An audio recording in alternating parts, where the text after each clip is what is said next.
Welcome to our Commanders Panel series, where Senior Master Sergeant Kaiser interviews 2 full-time commanders and 1 part-time drill status guardsman commander, asking questions that were submitted by airmen at the 122nd Fighter Wing. In Part 1, the commanders talk about their roles and responsibilities, how they make far-reaching decisions that affect lots of people working under them, things they wish they knew before becoming a commander, and personal development tools that have shaped their leadership philosophies. Don't miss Part 2 in this series, where the commanders discuss the art of managing people, expectations, and communication within their organizations. Thanks for listening, and don't forget to review and share the show. This is the official podcast of the 122nd Fighter Wing. Views and opinions expressed do not necessarily reflect the views of the 122nd Fighter Wing, Air National Guard, or United States government. No endorsement of any person or business is ever intended. 4-2-10, good hit. Welcome back, Blacksnakes. You're stuck with me again, your host, Senior Master Sergeant Leslie Kaiser, while Lieutenant Rogers is out doing great Blacksnake things. Excited for another drill, which you guessed it, another podcast episode is coming your way. So we really wanted to close up the panel series that was requested and bring on today 3 guests who are commanders on the base. And we'll get to how long they've been out here on the base. We don't want to show their age a little too early, but collectively, they are all prior enlisted with various experience of careers on the base. And being prior enlisted, now they're leading the charge in our Air Force, being our commanders. Commanders can oversee a flight, squadron, group, wing, state. And with that, today our guests are Major Bohatchee, Major Pence, my boss, not biased at all, and Major Shelton. So Major Bohatchee, why don't you kick us off and tell us a little bit about yourself? Okay. Hi, good morning. My name's Major Cody Bohatchee. I'm the commander of the Maintenance Operations Flight and it's part of the maintenance group. We handle mainly the scheduling for aircraft maintenance, training, unit deployment issues, as well as analysis of data and engine management stuff as well. So a little about me. I'm a traditional officer. I come out here on the weekends and keep up with what I can during the week. In my civilian job, I'm a firefighter paramedic over in Ohio, so I'm a little bit of a drive away, so that makes it kind of a challenge. I've been out here since about 2007. I spent 9 years as an engine mechanic. I worked both F-16s and A-10s here at Fort Wayne, and then commissioned in 2013. Major Pence? Well, thanks, Leslie, for having us. I'm the 122nd Maintenance Squadron Commander. My history, I've been a Blacksnake my whole career. So in 2002, I came in as an F-16 avionics troop. And then during the conversion to A-10s, I transitioned to a crew chief and worked in the R&R shop. I went to NCO Academy, had some success there, and was a Levito Award winner. And at the time, the base commander asked me what else I would like to do. So I had an opportunity to come over and be the community engagement manager in public affairs, which just showed me another side of the base, which was really awesome. He had a flight path for me that one went the enlisted route, one went the officer route, and I decided to go the officer route. So I went back to being a DSG, went out in the civilian world, worked for BAE Systems, worked for a startup company, and then started up my own business, and then at the same time commissioned as a maintenance officer. I did that for a while, and then I came out to support the 2019 air show and was the public affairs officer for that year period. And then right after that, went over to the MOF as the commander, full-time again, and then into the MXS. So kind of a deviating path of my career to see both sides of things. That's awesome. Ma'am? Hi, Leslie. Thank you for having me. So I started out in 2001, enlisted out here as a baby Blacksnake, and was a personnelist. I got out here full-time and did personnel for a while, and then recruiting and retention. Really loved it. Really loved helping people. Kind of inspired me to want to get a commission. And I found that with the Illinois Air National Guard. So I commissioned over there in 2011. and was their Air Operations Group executive officer. Also was a AFOR A1 officer, so that's Air Force Forces. They're like an A staff officer, and their Joint Task Force A1 or J1 officer. So did that for a couple years. Loved it. Great place. Wanted to be closer to home, and the director of personnel position was open back here in the fort. So came back in late 2015. Did that for a while, and then became the Force Support Squadron Commander. Awesome squadron. Did a lot of cool things with them. And as of late, this past March, I moved over to the Logistics Readiness Squadron. So a very different mission, but full of lots of cool people and doing cool things. So happy to be here. Yeah, it's so good to have you guys. And I think I did some quick math, and it was like 60-ish years. So not too bad. It's an average of 21 as an age, right? We'll take it. And Major Shelton, I don't know if you remember when I came in 2010 from the Georgia Guard, you actually were part of that retention team that brought me on board. So nice. I love thank hearing you. that. Yes, yes. So I'm just going to kick us off. Commanders have a lot of responsibilities. As we talked about offline, I learned at First Sergeant 2.0 course, you guys have 23,000 responsibilities. I don't know how that makes you all feel, but that sounds like a lot of pressure. Having 23,000 responsibilities, does that lean hard on you guys? Do you feel the pinch, the pressure? It didn't until you told us we had 23,000. Sorry about That wasn't in the pamphlet. I kept looking in the AFI and couldn't find it. 100% agree. I was way more worried after reading that than I was before. So. There you go. Okay, good. A lot of learning to do.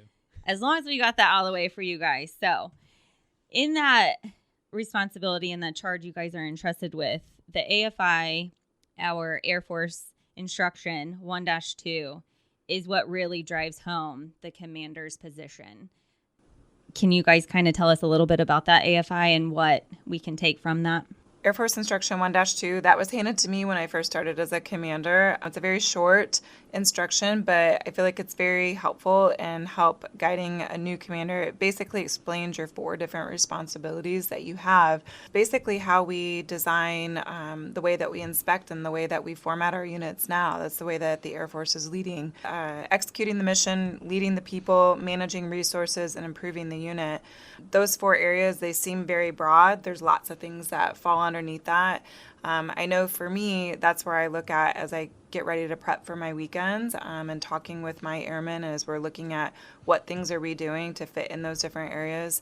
And it's how we set up our goals. It's how we look at our battle rhythm throughout the next 12 months. So it's helpful in setting up a good framework for your squadron.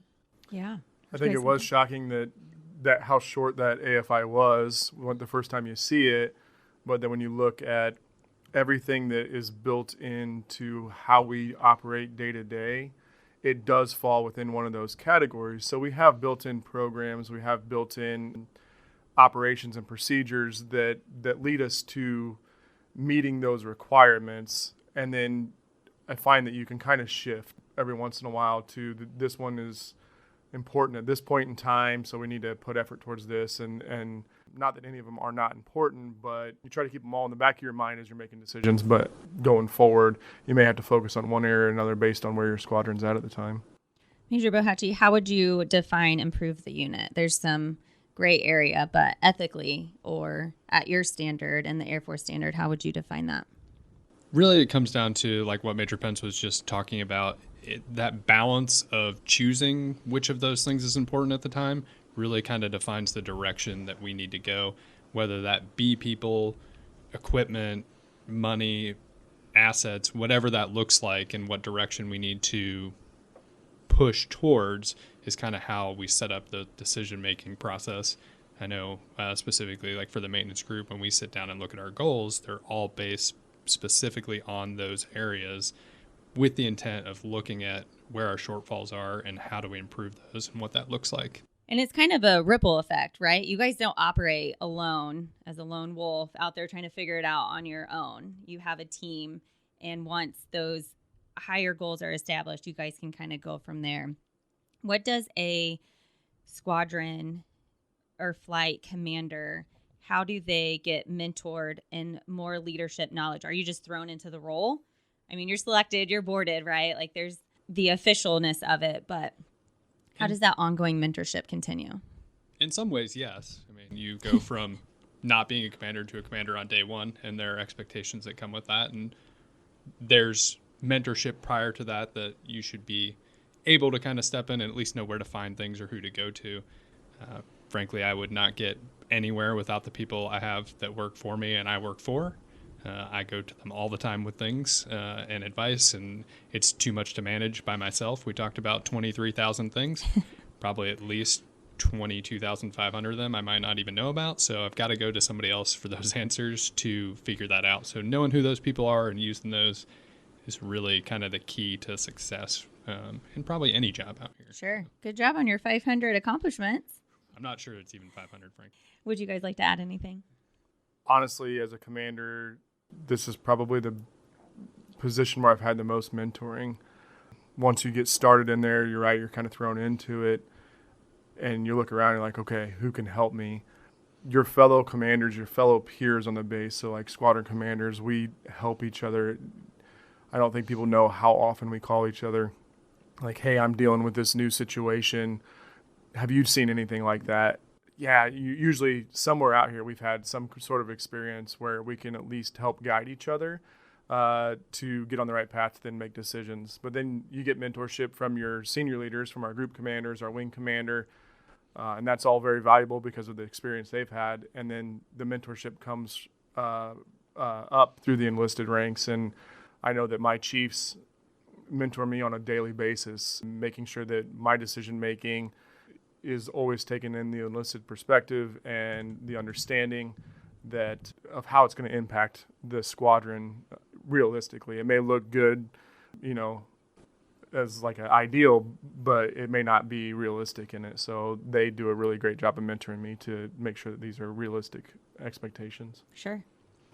Yeah, I'd have to agree. I would say that this is, I've been a commander for a while, and I would say at this point in time, this is probably the best relationship I've had with all of the squadron commanders and, DOs that work out here. Every single one of them, if I text them, hey, I got a question, or can you help me with that? Everyone is a quick phone call away, more than willing to help, more than willing to give some advice. That is really nice to know that you have a team to help you mentor you through some of those tougher situations.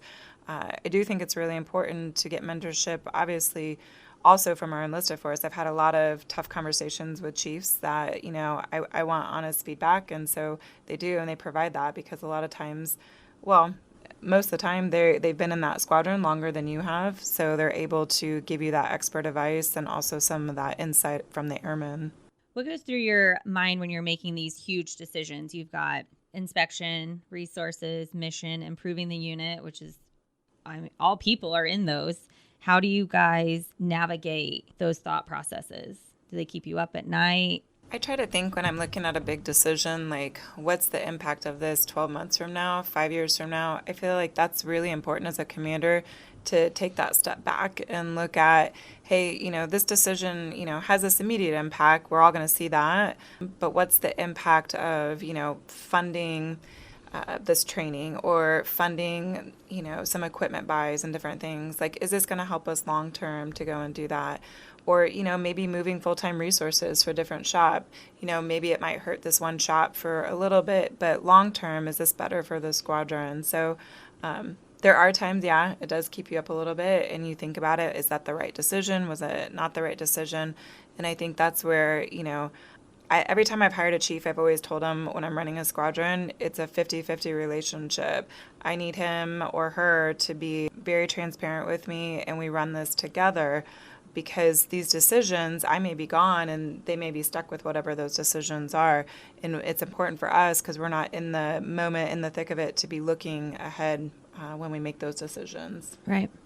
You have to filter it through something that you kind of always stick to. And so for me, being later in my career, like all of us sitting around here with 20 plus years, and we're still continuing to serve, the opportunities that I'm going to have are a lot less to go fight our nation's battles. But the legacy that we have to leave is, did we prepare our airmen for the battles that they're going to face? Because there are young airmen out here that are going to do another 20 or 30 years they're going to face battles that we just haven't fought. So with the current situation in the world, the challenges that we have, that's what I filter those decisions through. Are we doing this to best prepare our airmen to face our nation's toughest battles, which are coming? There's a lot to take in, and this is all before drill. So what does the drill weekend even look like for you guys? Is it Friday, Saturday, Sunday? Is it 24/7? What does drill look like? As the DSG commander of the room, I'll provide my different example probably, because I know they're preparing probably even earlier in the week. For me at home, drill week usually starts out with at least getting sort of caught up on emails. So sometime Sunday, Monday, Tuesday, I'll fire up my computer, give it like 24 hours to boot up and do all its updates that it didn't get. So, and then get back to it and start going through kind of some emails and at least get a general idea of what's going on. So this is all at home. This is when I have free time, trying to just stay on top of things because it is just too much to come out and do in 2 days. So obviously it's Friday morning as we're recording this. That's pretty typical. I usually get here Friday morning, spend the day kind of catching up. It's my chance to get around and talk to all the shops and also get some of the requirements done before things get too crazy on drill weekend, as far as stuff that needs reported or any of those mandatory things that kind of have to get done that get put off because I'm not here, or don't have access to them. So you have those conversations with your chief and shirt in between the month too? I do. I have a long list of text messages between Yeah. the chief. Luckily, the shirt doesn't have to get a hold of me too much, so that's good. But we certainly have numbers, and there's no issues if anything comes up, if anybody needs to get a hold with me. And they all have my number. Luckily, I have a small flight, so that's very practical. They know we've set out kind of how those expectations work. But if they need to get a hold of me, they have my number. They know how, and it does happen on occasion. Sure. It's just prepping you for bigger and better things.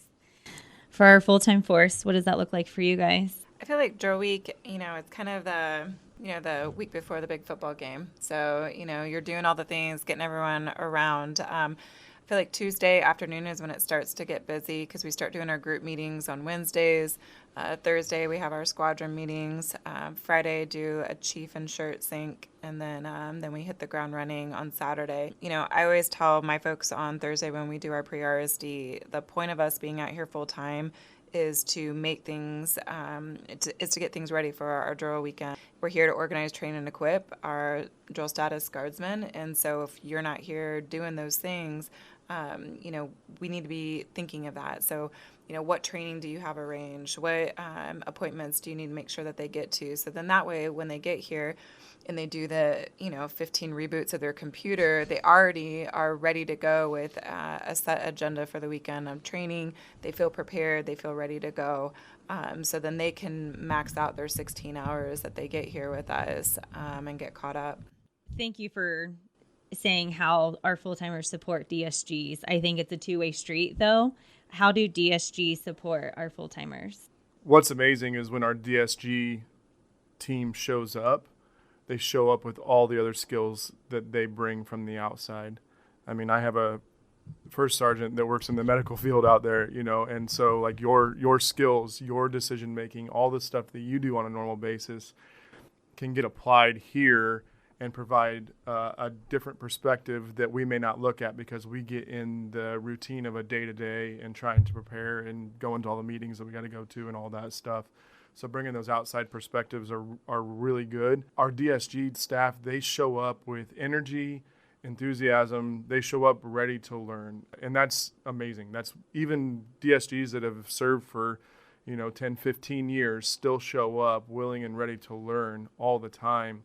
And you can't ask for any more because we're constantly throwing different training, whether it be our job training or additional training that we have to do or whatever. They show up and knock it out. It's amazing how much that we can do with, like Major Shelton said, the 16 hours that we get with them once a month. Right. Major Pence, you actually hit on this before. What does the path to a commander look like? And I really appreciate the three of you being all prior enlisted, and actually learned this morning that probably 80% of our commanders on base are prior enlisted. So we really get a twofold look at both sides of the spectrum and try not to forget either one, right? But what does a path to commander look like? You already hit on it. You had 2 routes and you picked the commander route. Tell us a little bit about that. The biggest thing is risk. How much risk are you willing to take? I think that when I was sitting down with the wing commander at that time and looking at my flight paths, that flight path jump to the officer side was a big risk. I was a AGR at the time, enlisted. I was an E6. I had a pretty comfortable lifestyle that I could have stayed in, and I knew that with taking the officer route and potentially going to a command someday, that it was going to be a big risk. And so I talked with my family quite a bit about it, tried to figure out what we were willing to do. Was I willing to go out in the civilian world as a DSG officer and work out there and then come back? You never know, but when, like in my case, I put my mind to it, I knew that it was a goal for me, continued to pursue it. It didn't mean that there weren't bumps along the way and frustrations, and I applied for full-time officer positions that I didn't get leading up to where it was at. But if it's a desire of someone to become a commissioned officer from the enlisted force, I highly encourage it. Don't be afraid of the risk, because being a commander, when you're here, a lot of the stuff you do is managing, mitigating, and taking risks. And that's what I believe good commanders do, is that they're willing to put their name on the line and take the risk on behalf of their squadron so that squadron can move forward and do bigger and better things. Yeah. I think that Train applauded you too. So it agreed with you. I agree. So what I heard you say was we all need to take risks. So maybe we'll get some paperwork pre-filled out, because I'm going to start taking some risks when it comes to this kind of stuff. What's something you wish someone would have told you before you had to learn it as a commander? And I don't know the airman that asked this, but when I put it on here, I really appreciated it. I had to think about this one for a while, and I think if I had known before as a commander, you don't realize, fortunately and unfortunately, how much you will use the helping agencies here at the wing until you become a commander. And I get the opportunity when they do their briefs, like the SARC does the brief, or the DPH does the brief, or chaplains. I always tell people, because they offer their cell phone numbers, I said, just put it in your phone. You'll never know whether or not you need it or not. And I can't tell you how many times I've had to call, unfortunately and fortunately, call them, and they always answer. They're always there to help me and my airmen work through whatever those situations. And I didn't know how much I would need them, and I didn't know how much I would really appreciate those relationships and those partnerships that I have from them. They do amazing work in their respective fields and are really there to help our airmen, and I really appreciate that. The other thing that I wish I would have known, more is that words matter. Your airmen will remember things that you say years ago and will remind you that you said them to them. And so, that's something that, as you mature, you learn, hey, my words do matter. I need to choose them wisely to make sure that, one, you're not tasking when you're asking a question or whatever, but additionally also that, when you're giving feedback or, you're talking about a situation that, how are they viewing the feedback that you're giving them? And are you being holistic? Are you making sure that you're being supportive? So those are, I think, would be the 2 things. If words matter, how do you come up with your words? What are you guys doing to read, learn, listen to, and take care of yourself personally? I'm a big podcaster. I love different podcasts. I love listening to people who are smarter than me. It helps you find some of those words, those encouraging things to say. So I feel like it's important to do that. Some of those different books, I can give you a whole list of books that we love to read, or I love to read. I'm a big fan of The Extreme Ownership by Jocko Willink. I love him. He has so many different perspectives. Turn the Ship Around is another book I really love. That's super helpful as a new commander, in an organization, because your organization may not be at the point where it's like in his example of his book where it was doing not well, but it's helpful in figuring out, how do you want to communicate to your airmen and how do you want to motivate them. So those are some of the things I use. What about either of you? I think the biggest thing for me in kind of shaping that is having that kind of standard for myself, and that kind of allows me to, not get caught up in like two sides, because if that direction works, and my biggest thing is like I really want to create a fair atmosphere and one where people are empowered to make those decisions. So if I can center stuff on that, it helps kind of drive that conversation a little bit easier for my part. But again, there are times when you put your foot in your mouth and you kind of got to move on, and sometimes you're going to be wrong. And that's just the reality of life. And that's not unique to being a commander. That, right. We're all going to make mistakes. It happens. It's how you handle those and how you move forward that really do matter. And some mistakes are bigger than others, and we deal with them and we move on. But that setting kind of that personal standard and then trying to help carry that personal standard over with your people, at least provides expectation and kind of drives that conversation. And there's always, there's no shortage of smarter people out there, and it's always great to hear their perspectives, because right. they have things that you just don't think about, or maybe just an angle that you don't think about. I was driving up here and I listened to a thing.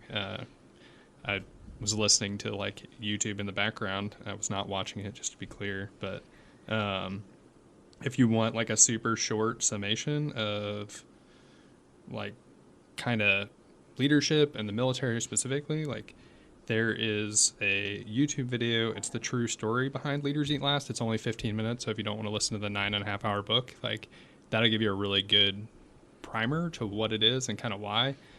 And it's much more military based, but there are certainly lessons, especially in the book, that apply kind of everywhere. So yeah, it's one of my favorites too. Yeah. He's a popular one. Major Pence. I listen to a lot of audiobooks. I'm kind of all over the place. Like, part of your question there was, how do you like fill your own mind? I got to fill it with multiple different things. So a lot of the books that Major Shelton referred to, I like the military leadership books, and when my mindset is there, I'll go there. Sometimes I'm listening to Christian leadership books, because I think our spiritual foundation is very important as commanders, to have that perspective with some of the challenges that we deal with. And then I swing all the way over to golf books. Like, I have a passion for golf, but it's funny because even these golf books can have some application. A lot of it is about the mental mindset going after a goal. And so it's applicable. And then I go into some weird like fiction and nonfiction areas that I just really love. So at any point in time on my phone, I probably have 3 or 4 audiobooks going, and I jump in between them based on where I am at the time and what I need. So if it's something that's easy to listen to, I'll listen to like a fiction story or, something like that. That I enjoy. But yeah, I think that you find that people who succeed in any organization are readers and audiobook and podcasts. They're always seeking more information. I think that it's really hard for us to progress in our growth, maturity, and mentality without having additional perspectives brought in. I get into plenty of things that are not leadership related as well. Like a lot of sci-fi books on my Audible right now, and I enjoy them. They're a nice way to take a break. But I learned just as much from when I was racing triathlons as I ever have from a book about myself and about other people. And it really is applicable. So whatever works for you, if there's something out there you want to learn, like learn it. I'm teaching myself how to play the drums right now. It's challenging, but it's going to be fun. So one day maybe I'll be good at it. So how does that shape what your personal vision statement is, or a personal mission statement, what you're learning, what you're getting from your team, your family? Do you guys have a personal vision statement for yourself or your group or unit?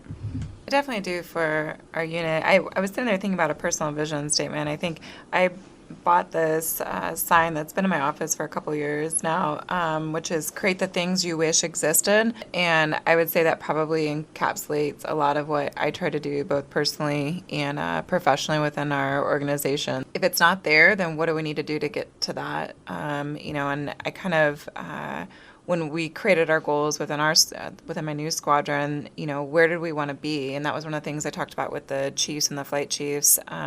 Where do we want to be at in a year from now? Where do we want to be at in 5 years? And that's kind of the same thing, though, personally, too.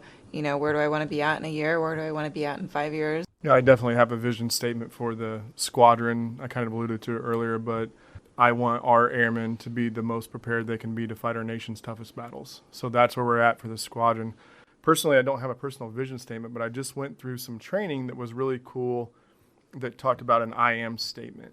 So when you meet someone new, you usually say, hey, I'm, Cody, I'm the MOF flight commander, whatever. But we're not defined by our jobs. And so this training went back to say, who are you in your I am statement? And that shows the strengths that you have. And then so you can lead from those strengths, and then you build your team around you with additional strengths. So it's been a little bit. I actually used my I am statement in my major board. Major Shelton was on that, and when I said that, it generated a lot of questions. So hopefully I can remember it exactly, but I am a relentless encourager, a loyal wingman, and an optimistic failure who uses my skills and abilities to help others achieve their goals. And that's who I am. That's who I am and who I desire to be. And so that's kind of where I go back to, kind of like Major Shelton says that she reflects back on hers there. It's the same thing. When I need to do a self-check, am I doing that?